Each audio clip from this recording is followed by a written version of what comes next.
Hello guys! Welcome to my channel. So for today's video, magluluto tayo ng sweet and sour meatballs. Pero bago natin simulan ng video na to, please like and subscribe. Para sa video na to guys, kakailanganin natin ng pork giniling.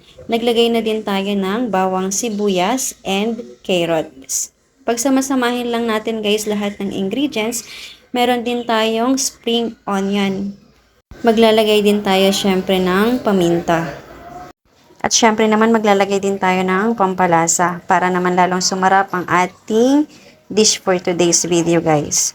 Naglagay din pala ako dito guys ng harina. Siguro mga 2 cups na harina yung nilagay ko dito guys. Pero depende naman sa inyo guys. Tansyahin nyo na lang kung gaano kadami yung lulutuin ninyo. Maglalagay din tayo dito guys ng 3 pieces ng itlog. Ayan, kapag nailagay na natin lahat ng ingredients, guys, haluin lang natin ng mabuti para talagang mag-mix lahat ng ingredients na nilagay natin sa ating meatballs.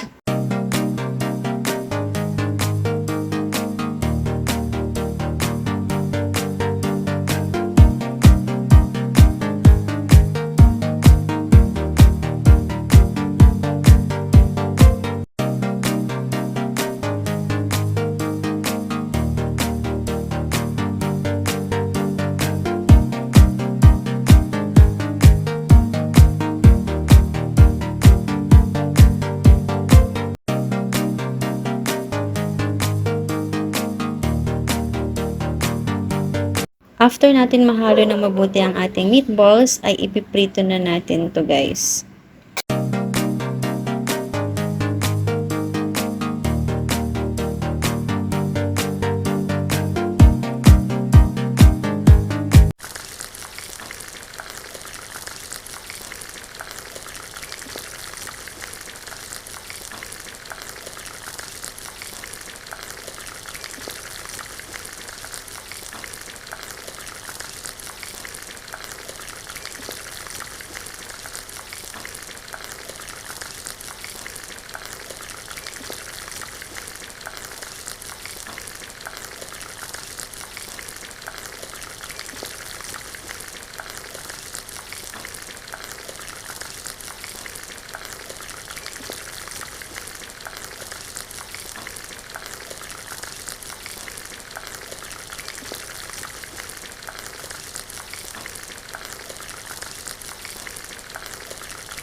Sa mahinang-mahinang apoy lang natin lulutuin ang ating meatballs guys para siguradong luto. At kapag nag-golden brown na siya guys, pwede na natin siyang hanguin.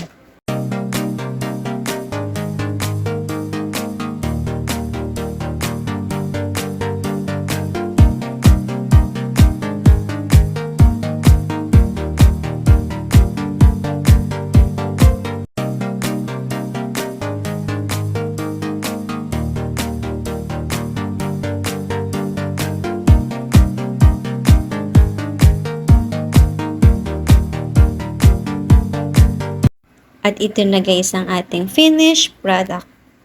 After natin iprito guys ang ating meatballs, magluluto na tayo ng sauce. Una guys, magigisa lang tayo ng bawang sibuyas.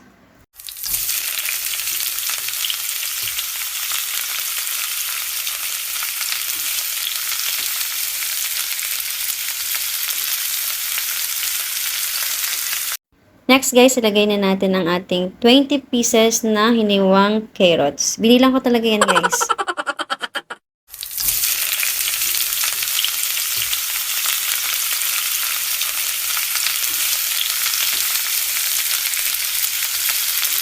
Next guys, ilagay na natin ang ating tomato sauce.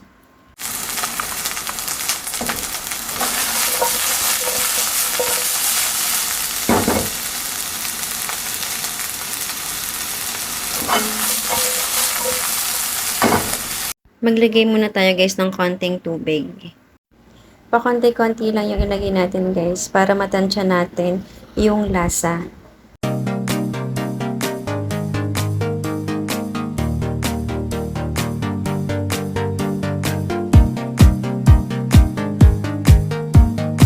Maglagay na din tayo guys ng paminta.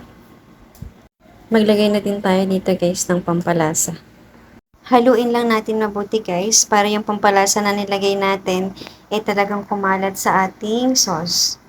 Nagdagdag nga pala ulit ako dito guys ng konting tubig kasi medyo maasim pa yung ating tomato sauce.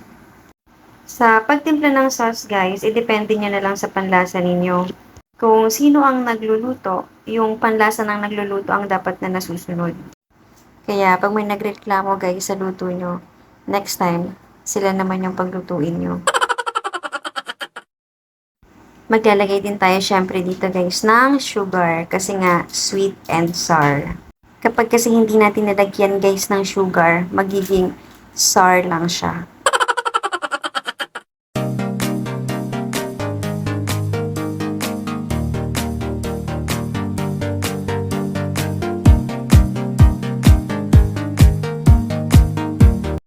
Kapag natimplahan na natin siya guys at sakto na yung lasa niya, pwede na natin ilagay ang ating bell pepper.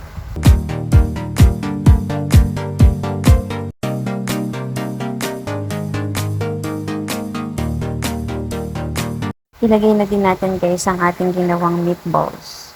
Haluin lang natin ng mabuti guys para yung ginawa nating sauce ay ma-absorb ng ating meatballs.